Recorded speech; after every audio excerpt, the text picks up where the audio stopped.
Everyone. A warm welcome to you. Thank you for joining us today for the webinar MA Economics at Ashoka. I am Devanshi Malhotra. I did my undergrad from Delhi University and now I am a final year MA Econ student at Ashoka. Joining me today are of Ashoka's most distinguished faculty members, Professor Ashwini Deshpande and Professor Bhaskar Datta. Ashwini Deshpande is Professor of Economics and the founding director of Center for Economic Data and Analysis at Ashoka University. Her research interests are in the area of poverty, inequality, regional disparities, and gender discrimination. She has won many awards for her papers and publications, one of which is called Grammar of Caste, Economic Discrimination in Contemporary India. A very warm welcome to you, Professor. The next speaker for today is Bhaskar Datta, who is a distinguished university professor of economics at Ashoka University. His research interests include cooperative game theory, mechanism design, formation of groups and networks, social choice theory, and development economics. He has also been professor of economics at the University of Warwick since 2000. Welcome, Professor. Before we begin, I want to inform our audience that applications are open for master's program at Ashoka University. The deadline to apply for the MA Economics is 31st March 2024. I would request our audience to kindly type any questions they might have in the Q&A box provided on your Zoom screen, and we will address them towards the end of the session. Without any further ado, let's get started. Hello, everyone. As Devanshi said, I am Ashwini Deshpande. I'm currently the head of department at Ashoka University, and I'm very excited to welcome all of you to this webinar. I'll just say a few words by way of introduction, and then I'll hand it over Professor Datta, who actually was instrumental in setting up the economics department at Ashoka. So he'll be able to talk at greater length about the program. The Ashoka Masters program is very special because it has a very good faculty to student ratio. So in other words, our classes are smaller and we have a large faculty, a diverse faculty that is active in research across a variety of fields. So we have, faculty working in micro, macro, all kinds of applied econometric areas. So, working on gender, on labor, education, health, financial markets, etc. And the standard development issues. And you see that in the range of optional courses that we offer to the students. So we have the standard set of compulsory courses that any international graduate program in economics will have, which is micro, macro, stats, maths, etc., econometrics. And then we have a whole range of optional courses that students can take, including the possibility of writing a research thesis, provided you are inclined towards research and you find a faculty advisor. So there are procedures about that. But as a result of the diversity of the faculty's research interests, students actually get to experience expertise firsthand directly from researchers who are doing cutting-edge research in their respective fields. So I think, and because it's a residential program, it's very convenient in the sense that there's library that's open 24 hours a day. Faculty are around. You can hold office hours. There are a range of extracurricular activities as well. So overall, doing a master's program at Ashoka is not just intellectually exciting, but it's overall as a student experience. I would highly recommend it. So with these introductory words, I will hand it over to Professor Datta, who will take you through a little bit more in detail, on the content of the program. Thank you, Professor Deshpande. So as Professor Deshpande mentioned, I've been in Ashoka from its inception, which was in 2014. We actually didn't start the master's program until about 4 years ago, or I think or maybe 5 years ago. When we started the master's program, we only had about 15 students in the program. The number sort of fluctuated between 15 to 20. But in this year, the current first year, we have almost 40 students. Of course, along with the students' body, the number of faculty members has also grown. So now we are amongst the largest faculties in economics in India. Currently, we have about 28 faculty members. We are hiring at least 5 more this year. So it will be well over 30. One of the purposes of the program is that we wanted to make it versatile to accommodate all kinds of interests, because we are keenly aware that students who come into a master's program, what they're going to do after the master's program varies from student to student. Now, some students will want to continue with economics, go on to do PhD, become professional economists. Others will want to do the master's and go in for employment either in the private sector or in some NGO or maybe in the public sector. And we try to we have tried to formulate the program to accommodate all these various interests. So, for instance, mm, our compulsory courses are rigorous. We both in microeconomics, macroeconomics, econometrics, we try to give you a flavor of take you to sort of the frontiers of research. Then we have a whole sequence, a whole basket of elective courses. And that's where you can sort of choose electives which cater to what you want to do in the future. For instance, if you want to enter, and I'm just giving you an example, if you want to enter the corporate sector, maybe you want to have very strong data analysis skills. So we have some courses specifically designed for that. For instance, computer programming. As some of you may know, we also have a computer science department in the university.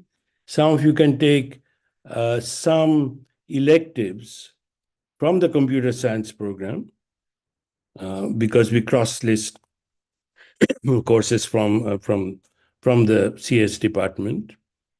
Those who want to go on for further research, you might want to learn more economic theory. In order to do that, maybe you want to brush up on your math skills. So we also have the math department on campus. Some of their courses are cross-listed with the master's course, a master's program. So you can do all that. Let me go through the course structure in some detail. So as you I'm sure you know, this is a 2-year program, 4 semesters, 2 semesters per year. But prior to the start of the semesters, we have a 2-week math camp where we go through rigorously, but very concisely, some of the basic mathematical tools that you will need in the compulsory courses. For instance, calculus, some linear algebra. We realize that you have done, practically all of you have done some math courses, including calculus, linear algebra, etc. But you should think of the math camp as some kind of a refresher course. After the math camp, in semester 1, again there are 4 courses. There is a course on microeconomics, the first course in microeconomics, a first course in macroeconomics, statistics, and a course on quantitative methods in economics.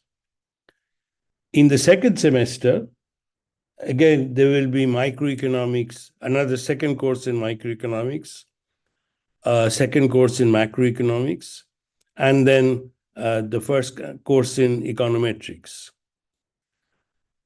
Students will also have to take one elective course in the first year, second semester, first year. In the second year, the courses are all electives. You have to take 8 electives spread over the 2 semesters.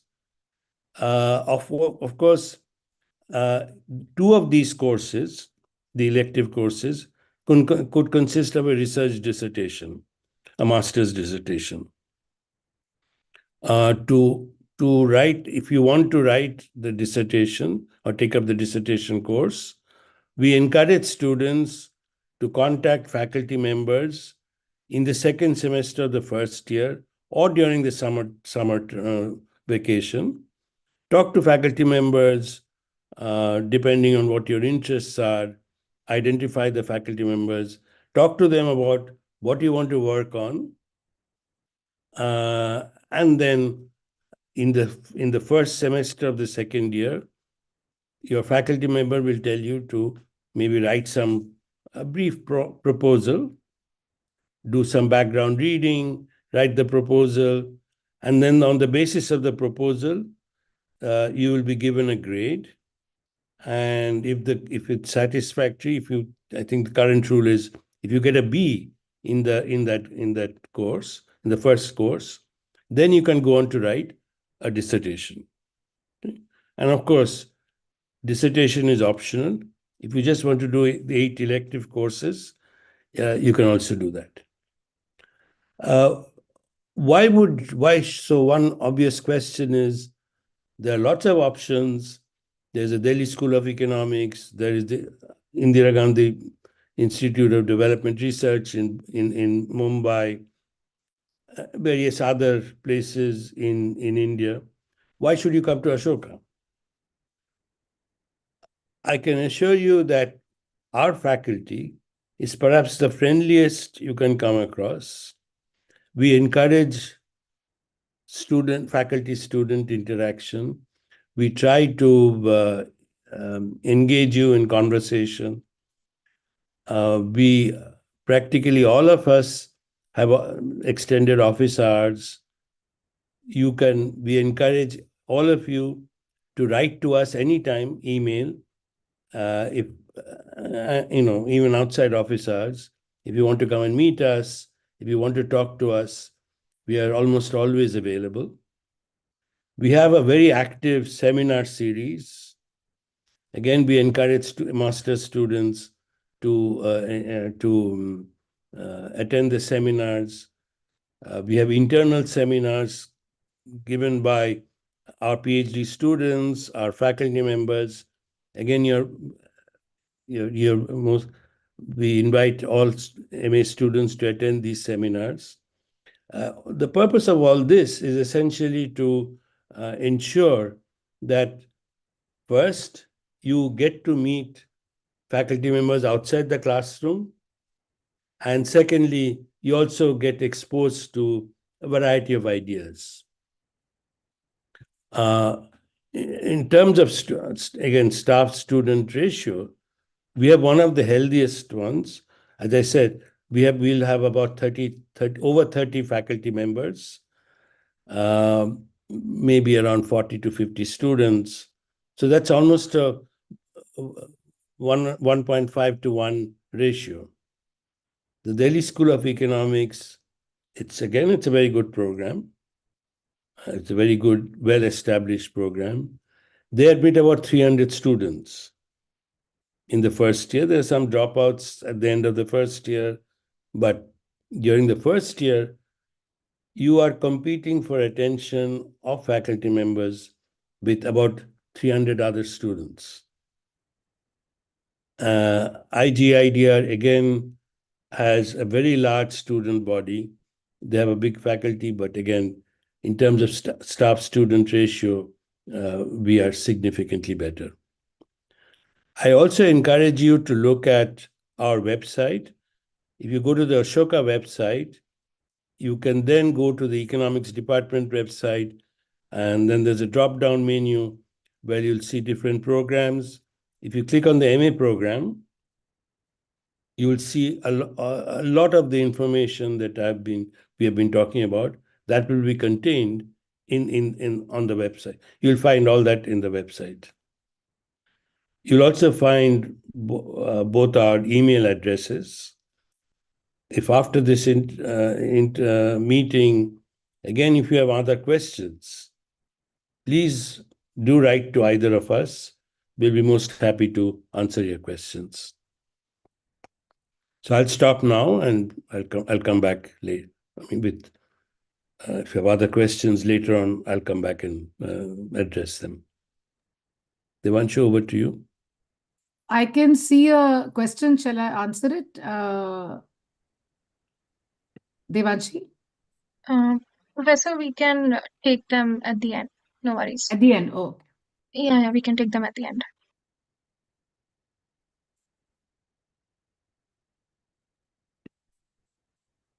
Over to you, Professor Ashwini.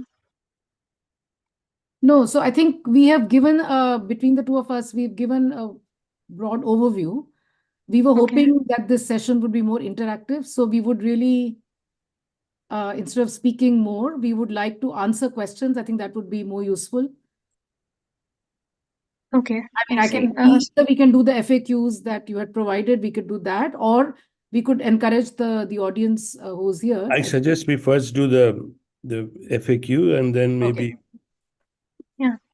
So the common FAQs that a student might have is right. About research, which is, can you please talk about your research interest and some projects that you are currently working on? And are there any students assisting you in your research?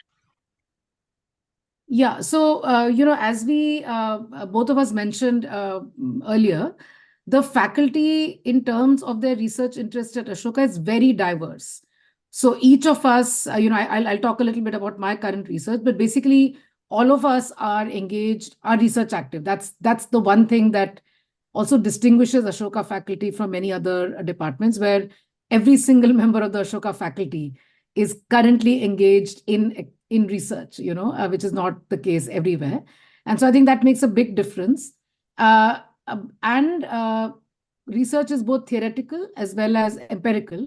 Obviously, the question of having research assistants, etc., arises more in the context when data are to be used or something is to be scraped from the web or something like that. So data-based research is typically the kind of research that employs research assistants. So let me give you an example of a project that I and some colleagues of mine are engaged in. This is a huge project on trying to understand various issues related to the low level of female labor force participation. You may have read about it in the newspapers, etc. It's an issue that's getting discussed a lot.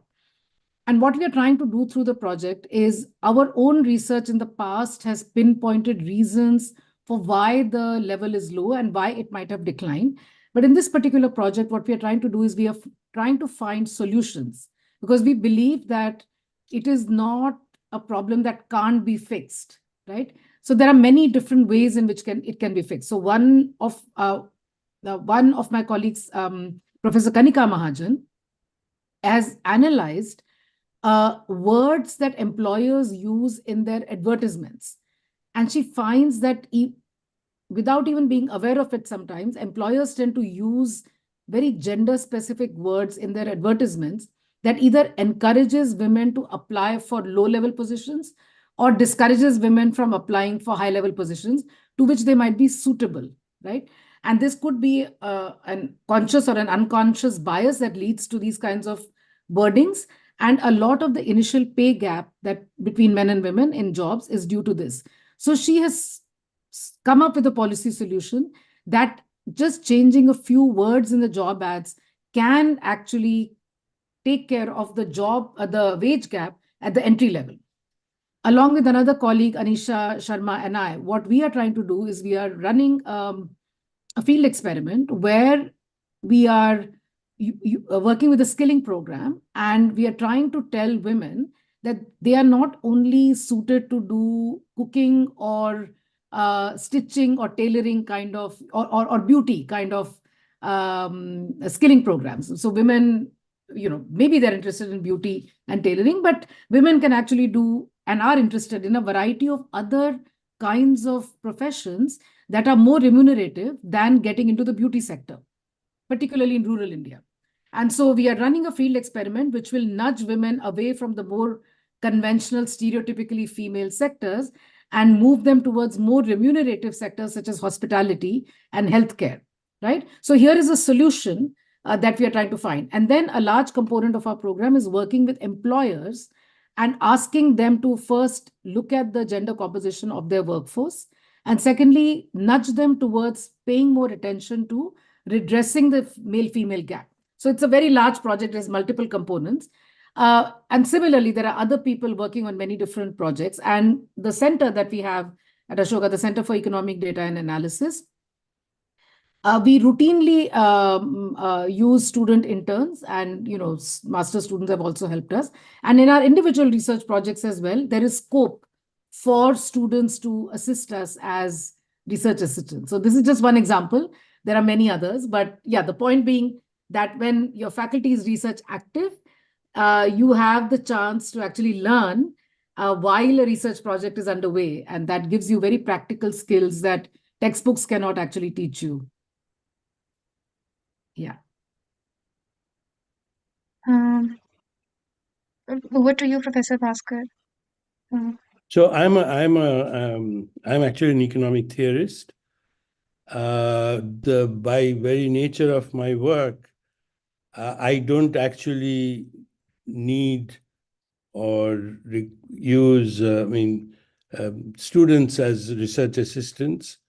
In theory, we work in groups.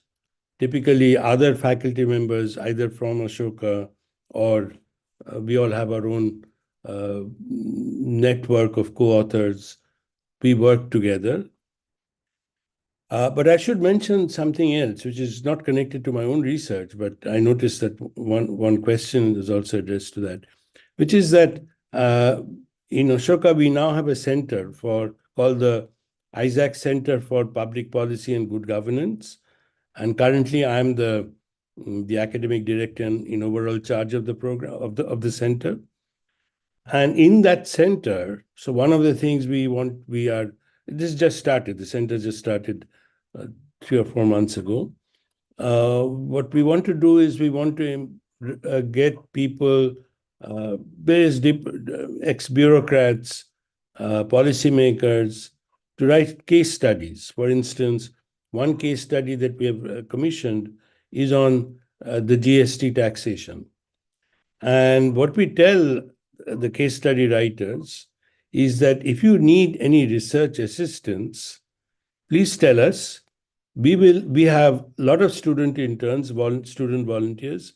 We can get the student interns to help you with their research, in doing the background research.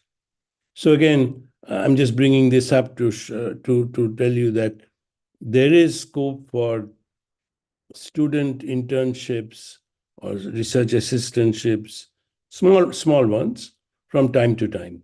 There will be in this new center.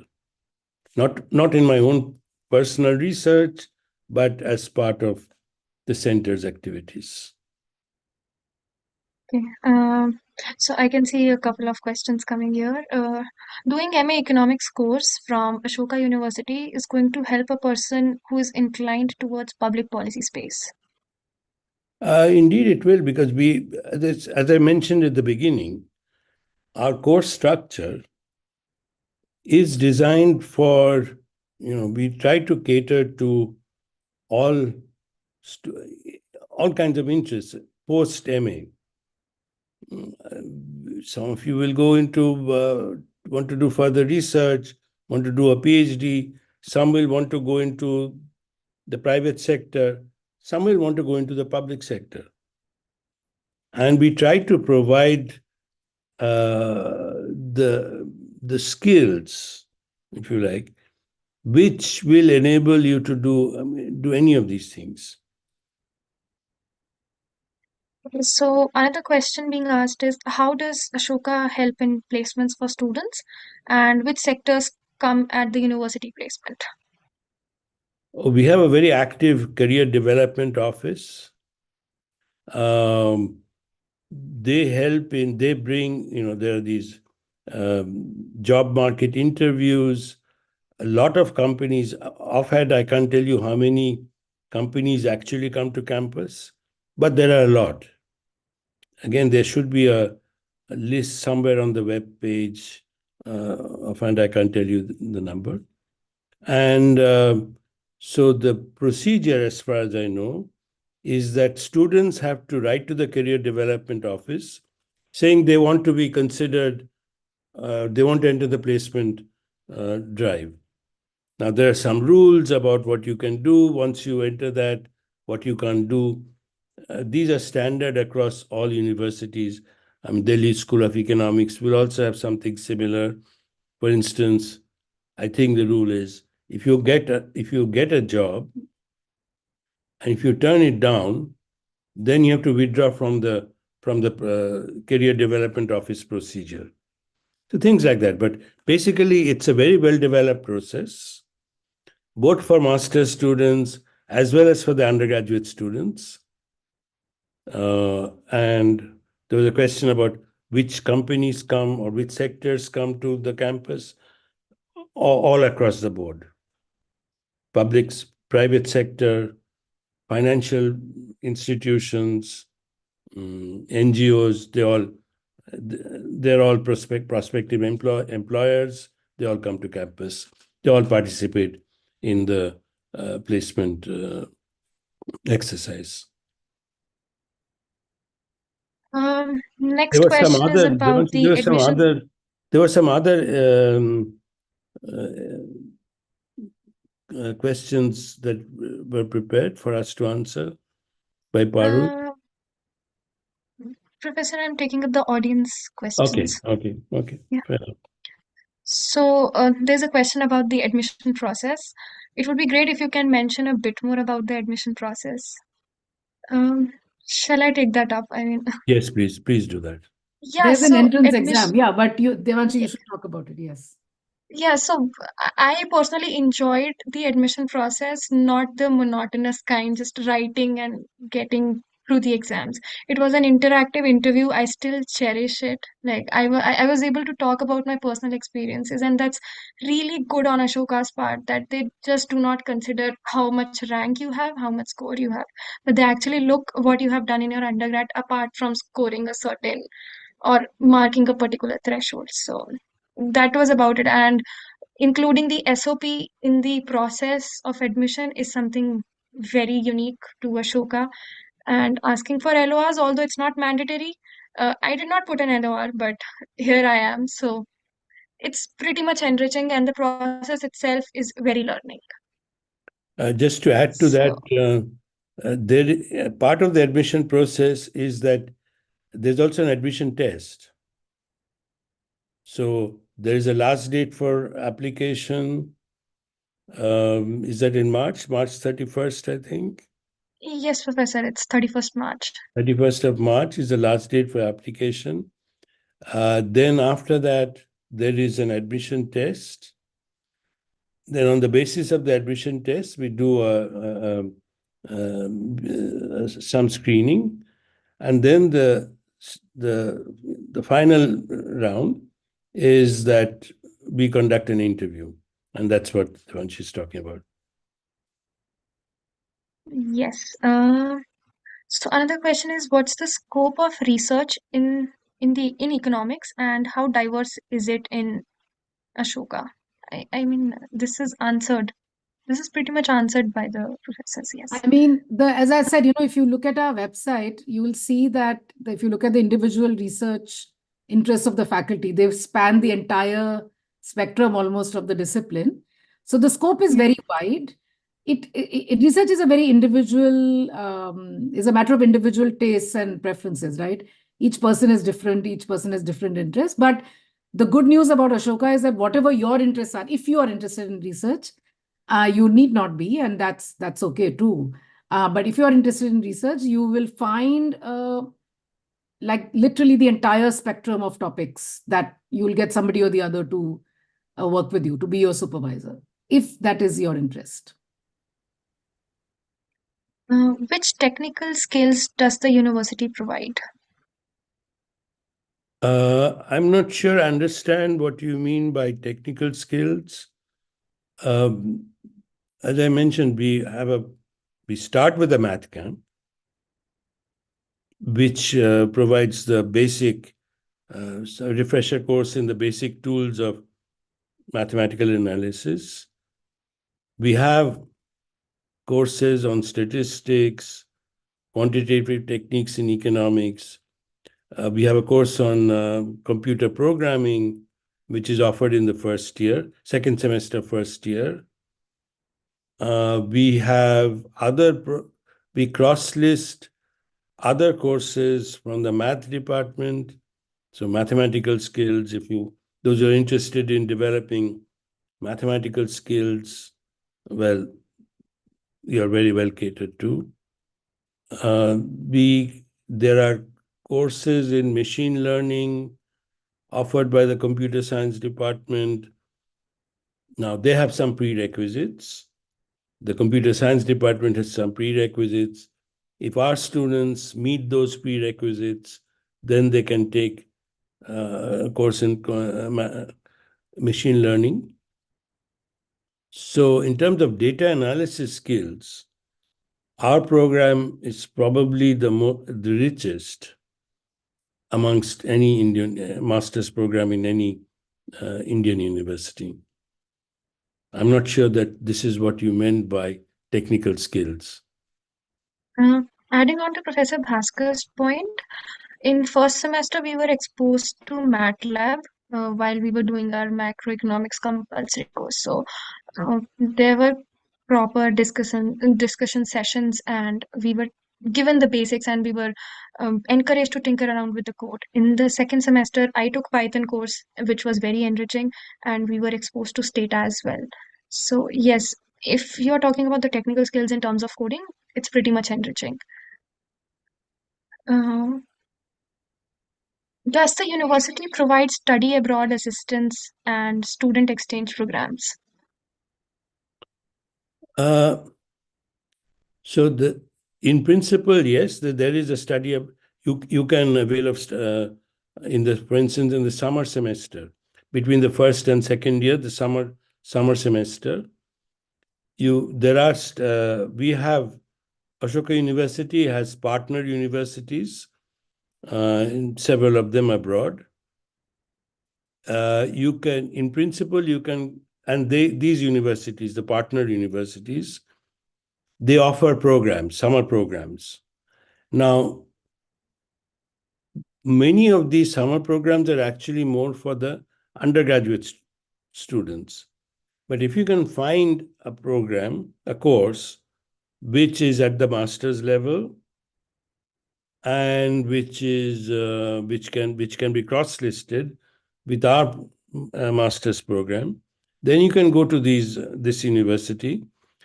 The advantage of going to a partner university is that then you'll pay the Ashoka fees, even if you're going to, let's say, the London School of Economics, where fees are very high.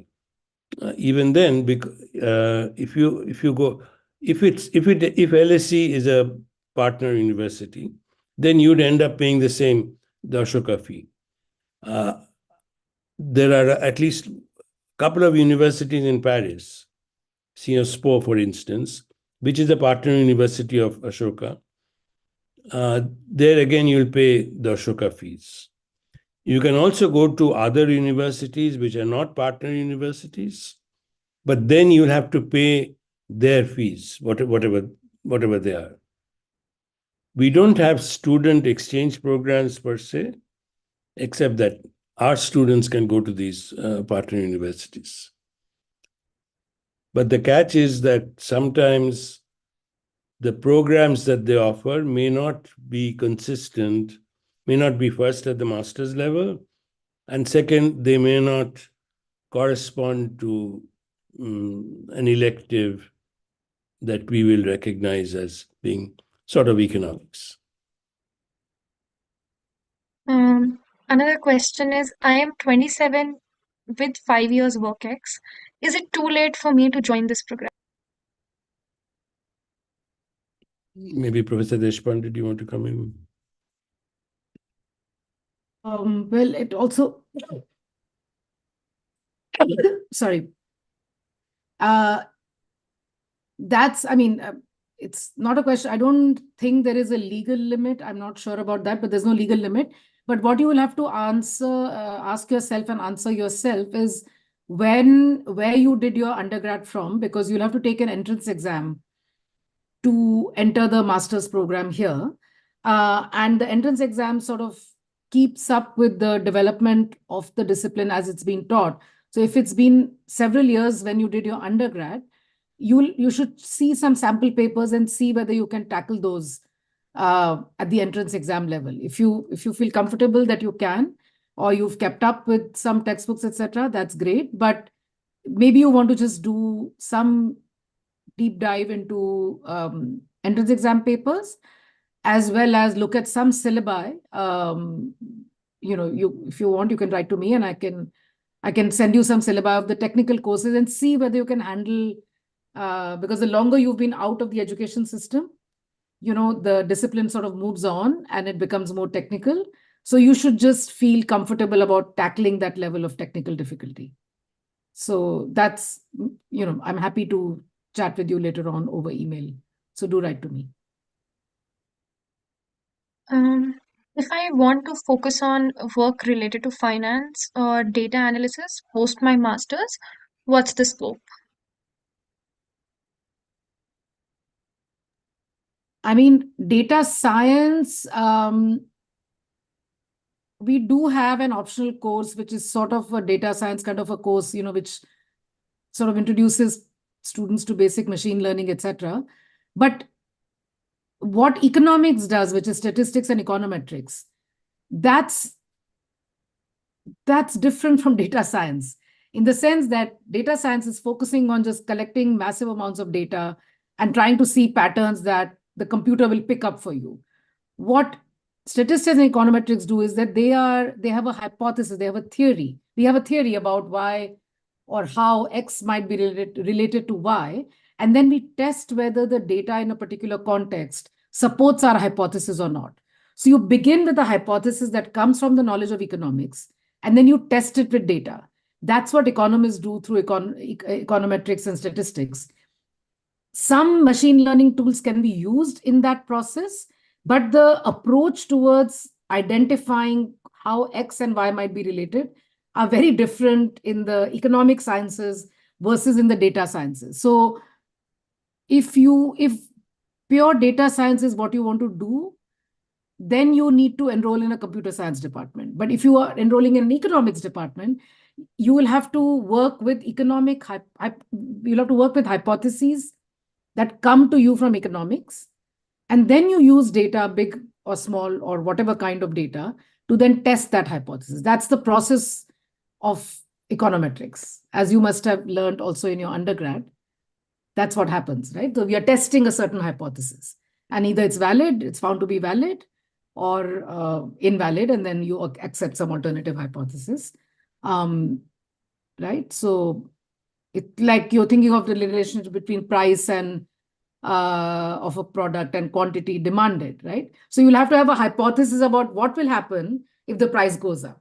Now that hypothesis is coming from economic theory, but you might test it with your data, right? So that's the process that in economics we follow when we work with data. But yeah, I mean, economists are increasingly open to using tools that have to do with machine learning or some AI ML kind of tools. Natural language processing is now becoming quite big, but these are sort of slightly advanced techniques. And you would have to be into research to use them. Data science is a sort of a separate discipline. If I may add just a couple of sentences. You mentioned finance. We do offer courses which are related to finance as electives. So that too sort of prepares you for finance-related positions, quite apart from the uh, data science aspect. Devanshi, I see a lot of questions about placement and about package offered companies, etc. I think there is a placement brochure. I can answer that right away about the Okay. placements. Okay, please, yeah. So please. we have two kinds of, well, if you talk about placements, the two kinds of placements. One is in placements into the PhD programs. So here we do very well given our just short history. So, for instance, we have placed students, or students have placed themselves for PhD programs in universities like Princeton, Michigan, University of British Columbia, and a whole host of others. You'll get this information on the website, the Ashoka University website. If you go to the economics department, as I said, you'll find information there. As far as corporate placement is concerned, uh, our students are being recruited across a variety of positions. For instance, consultants, analysts, data scientists, management trainees. Some of the companies where we have been successful in placing students are American Express, Fractal Analytics, Religare, Euromonitor, Dr. Reddy's Foundation, etc., etc. In the last year, that is 2021, 90% of our students, 2021-22, 90% of students who registered an interest in corporate placements did manage to get a job. The highest salary of package was over 18 lakhs per year, and the average was just under 10 lakhs. But as I said, you'll get all this information on the economics department website. If you go to the MA, go to the drop-down menu, look at the MA economics program, and all this information will be there. Another question which has just come up is, can you please shed some light on the syllabus which will be tested in the entrance exam? Again, I will ask you to go to the website. You will find also there will be sample questions. But what is tested? Well, basically, there's one section which everyone has to do, which is on analytical reasoning. Then there are questions on statistics, and then you can opt for either questions on economics. Those would be standard, what you're expected to know at the undergraduate level in any Indian university, questions at that level, or you can opt for tests in maths. Because remember, we don't insist on you having done a major or an honors in economics to be admitted. You have to have some basic knowledge of maths. That's it. So analytical reasoning and statistics, these are compulsory. And then you can opt for either the section on economics or the section on maths. And the level of questions are sort of third year, so final year undergraduate courses. Yeah, if I can add to that, I mean, of course, you should look at the website, but basically think of, if you are an economics undergraduate, think of micro maths, stats, basic econometrics, a little bit of macro. That's the spectrum. But take a look at our entrance exam sample papers. That will give you a sense of the level of difficulty. Sanjana, who has several questions here, has again clarified about what kind of technical skills she was asking. So let me clarify. So Stata is something that all faculty who teach econometrics or are doing econometric research, we all use Stata. So we don't have a separate class on Stata, but we will give examples in class using Stata.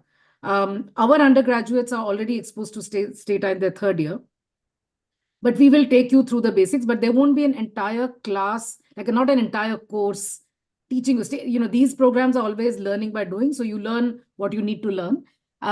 So as a part of the econometrics courses or applied courses, you will be exposed to Stata. Things like Python, web scraping, like these are not courses offered by the economics department as such. But there is as I said, there's a course on data science, so it will introduce you to some of these concepts. But the advantage of Ashoka is that you can take courses in the computer science department as well. You can even audit courses if there's something of interest. A lot of students are self-taught in terms of Python. IBM software, I don't know what that is. I don't know about it, so I can't answer that question. There are a few more questions. Is there any opportunity for field work in the program? No, No, there isn't. Oh, because the thing is that during the semesters, the classroom teaching happens and you have to be there. And the summer and the winter break, people either do internships or that's your break time. We also want you to be refreshed for the next semester. So, you're entitled to some leisure as well. So yeah, we don't have a fieldwork component. What kind of job opportunities are available under development economics? Are they all in the social sector? Well, I would say that the social sector, the public sector as a whole, that would be the major employers of students specializing in development economics. What kind of jobs? Well, that's hard to specify, but certainly the public sector does employ development economists, NGOs. I think the question might also relate to a whole lot of advocacy organizations or funders, funding agencies that employ people like that. So yeah, all those options are open. It depends on what string of courses you took during MA. So there's no MA in development economics. That's not what we have. We have an MA in economics.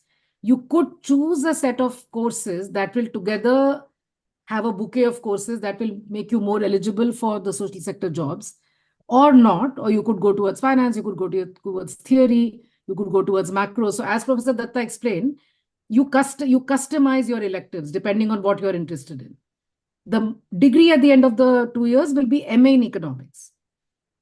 But your elective courses will give you a certain edge towards a particular direction. And if your interest is towards the social sector, you can put together a bouquet of courses that will make you more eligible for those kinds of jobs.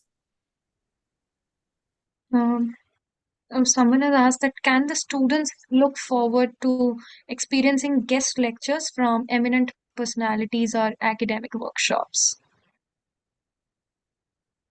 Workshops, definitely. We also do bring in eminent economists to the department, about 2 or 3 every year. They spend 3 or 4 days on campus. They give lectures, they participate in workshops. And as I've said at the beginning, MA students are particularly encouraged to attend all seminars, workshops, etc. Okay. This question relates to the dissertation part. If one is writing a dissertation, does the area of research need to fall under the expertise or the research area of the existing supervisors? Well, yes and no, but I can assure you that it's hard for me to think of some area that any of you might be interested in, which will not fit into the research interests of anyone in the faculty. There'll always be someone on the faculty who will be, if the topic is of interest, some topics may not be either tractable. I mean, you might come up with an idea which is not tractable. What I mean by tractable is that you have only about roughly 6 months to write a dissertation. While you're writing your dissertation, you have other courses to do. So if a project is very ambitious, then I would say that's not tractable. You can't do it during your MA. But leaving aside that possibility, if you have an idea which is interesting, which is in economics, I find it hard to think of the possibility that you might come up with an idea which no one on the faculty can supervise. That's very unlikely. Another question is, Professor, having experience of almost 2 years in the corporate world helped me gain good presentation skills and marketing and sales. How do you think that will help me in doing MA Economics at Ashoka and corporate world thereafter as a consultant? I don't think the skills that you have developed in the 2 years that you mentioned, I don't think that per se will help you study or do well in the MA program, but it might help you afterwards. If you want to do the MA program and then go back to the corporate sector, your experience will come in very handy.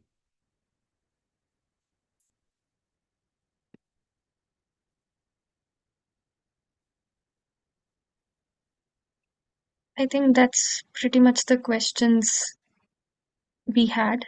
And so, thank you so much for joining us for today's webinar. And I hope that you enjoyed being part of the discussion on MA Economics at Ashoka. Before we wrap up this session, we would really appreciate it if you could please take a minute to share your valuable feedback with us.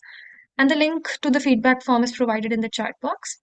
Please note that the recording of this particular session will be available on Ashoka's YouTube channel in case you would like to share it with your friends. And please note that the deadline to apply to master's program at Ashoka University is 31st March 2024. I urge you to apply and secure your seat. The application link for this is provided again in the chat box.